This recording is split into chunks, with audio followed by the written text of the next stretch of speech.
Enquanto alguns seguem a luz, esse cara aqui prefere o lado sombrio da força.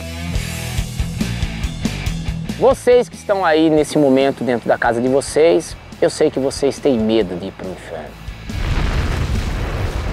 Toninho do Diabo é um dos mais famosos representantes do satanismo no Brasil. Além de ser autor e diretor de filmes de terror, como Caçador de Almas e O Ataque de Pneus Assassinos. Fez muitas participações televisivas, principalmente em debates, com Padre Quevedo e Henri Cristo, o que sempre levantou suspeitas sobre a seriedade das suas convicções. Meu público que está lá em casa, saber se pode te levar a sério ou não. Você é um personagem ou não? Você segue isso mesmo que você diz? Eu tenho os dois lados, Antônio Aparecido Firmino e Toninho do Diabo. Antônio Aparecido Firmino é o homem religioso. Sou o primeiro e único artista que tive coragem nesse Brasil de botar a cara na televisão e assumir ser satanista. Satanismo é uma crença que contempla a figura de Satanás. Para muitos, consiste na negação e inversão de práticas e crenças cristãs. Pessoas, pelas suas tendências inferiores, sintonizam com eles e formam uma simbiose, e eles, as pessoas dizem, pela sua crença, pela sua forma de ver as coisas, que se trata de Satanás. Mas na verdade não é um Satanás, é um espírito inferiorizado.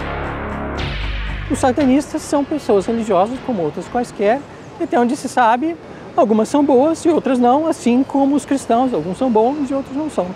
Meu pai Satã não veio aqui para matar, nem roubar, nem destruir.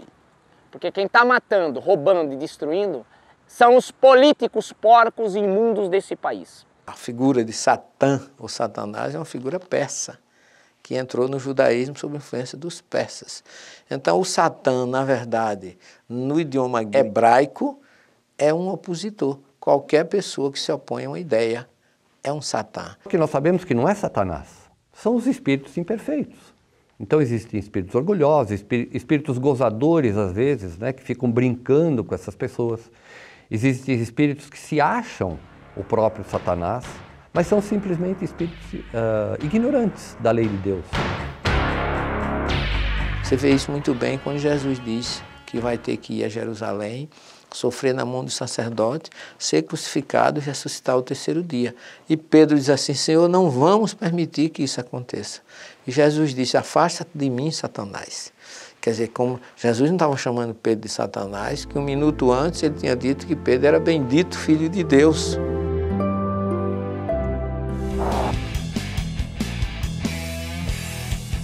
Para Toninho do Diabo, o personagem, o inferno é um lugar bem mais divertido que o céu.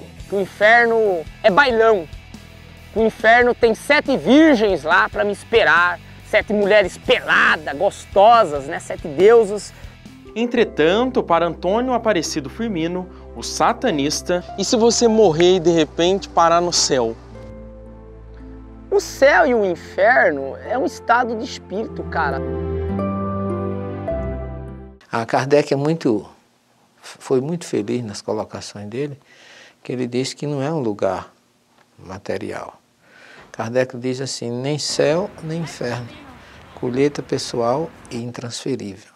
Então, o que coloca céu e inferno como estado de espírito. Há um momento em que nós somos felizes. E a gente diz: nossa, estou me sentindo radiante, tão alegre, tão feliz, parece que estou no céu. E isto é o céu. Mas tem momentos também que a gente diz assim: nossa, tudo na minha vida parece dar errado. Parece que estou no quinto dos infernos. Isso é o inferno. Em outras palavras, céu e inferno são 2 categorias que nós criamos para dizer o momento de felicidade e o momento de infelicidade. Mas se o céu e o inferno não são lugares, mas estados de espírito, para onde vamos depois que morremos? Nós opcionamos aonde ficar, aonde morar, também na pátria espiritual. Nós vemos tantos espíritos nos contando aonde eles moram, aonde eles trabalham, o que eles fazem, como eles ajudam o próximo. Nós espíritas que sabemos que se não morremos, a gente vai fazer um balanço dessa existência para se preparar para uma próxima, no outro corpo, porém o mesmo Espírito voltando, como disse Jesus com relação a João Batista, que ele é o Elias que viveu no passado, que estava voltando para preparar o seu caminho. Em 1º de agosto de 1865, é publicada uma das obras mais importantes para o Espiritismo, O Céu e o Inferno, ou A Justiça Divina segundo o Espiritismo, de Allan Kardec.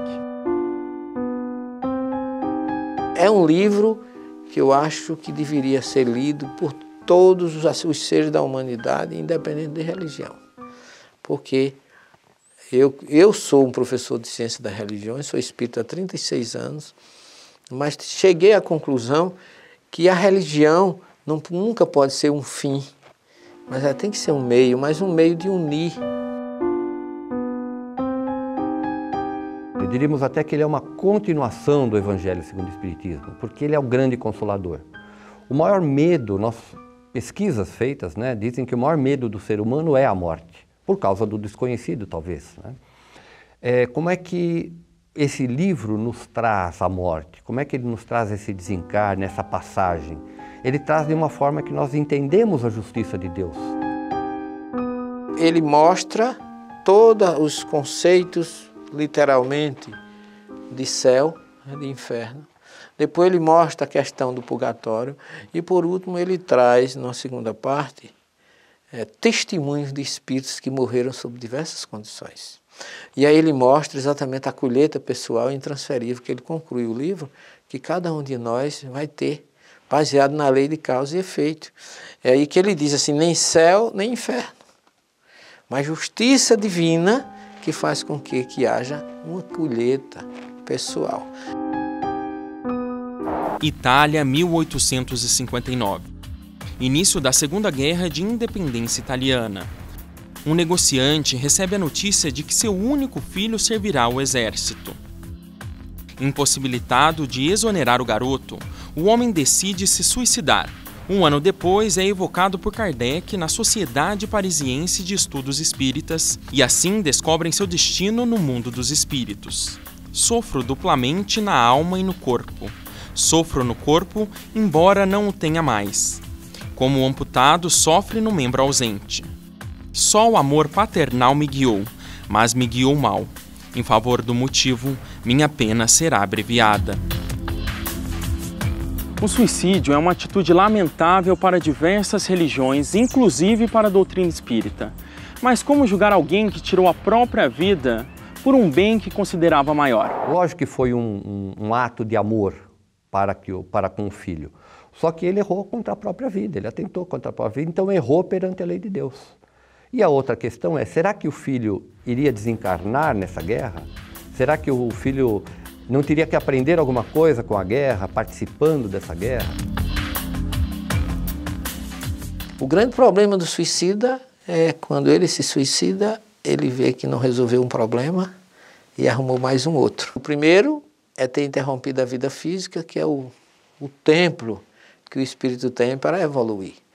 E segundo, é a decepção. Por falar em justiça divina, será que ela se cumpre da mesma forma dentro e fora do plano físico? Aqui na Terra, a lei do homem já cometeu muitas injustiças. Em 2006, Daniele Toledo foi acusada de matar sua filha de 1 ano e 3 meses. O caso ficou conhecido como o monstro da mamadeira, pois, segundo o inquérito, a jovem havia adicionado cocaína na mamadeira da criança. Na prisão, ela foi agredida por 19 detentas e perdeu parte da visão e audição. Após 37 dias presa, foi inocentada e os exames comprovaram que não havia indícios da droga no alimento do bebê. A lei dos homens comete injustiça porque nós somos imperfeitos.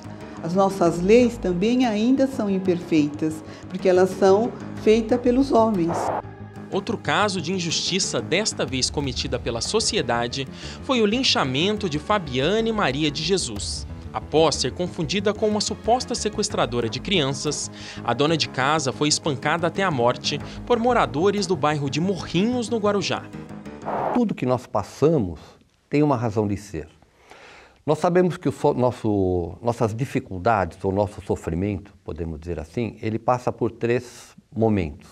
Ou você pode estar passando por uma prova, ou você pode estar passando por uma expiação, são coisas do passado, ou você pode simplesmente passando por um momento de aprendizado.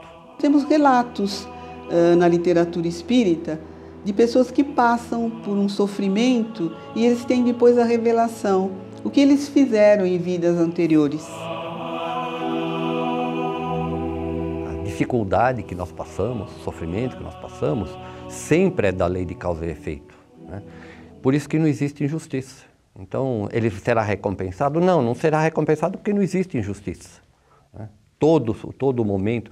Aliás, no Evangelho, né, diz que não cai uma folha de uma árvore sem que a vontade de Deus esteja presente. Com certeza elas tinham dívidas do passado, que agora elas não foram punidas, elas colheram a oportunidade de saldar um débito, que elas podem, no passado, ter sido promotoras de muitas injustiças e ter colocado em prisão pessoas inocentes, mesmo elas conhecendo isso. Então elas vêm não para ser punidas, mas para despertarem para a injustiça que causaram aos outros e colhem na própria pele.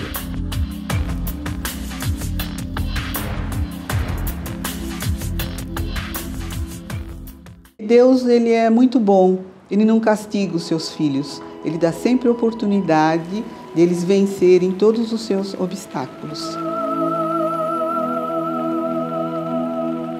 Enquanto muitos perdem as esperanças, outros transformam infernos em verdadeiros paraísos. No próximo bloco, nós vamos mostrar pessoas que foram verdadeiros anjos na vida daqueles que não teriam mais a quem recorrer. A gente já volta.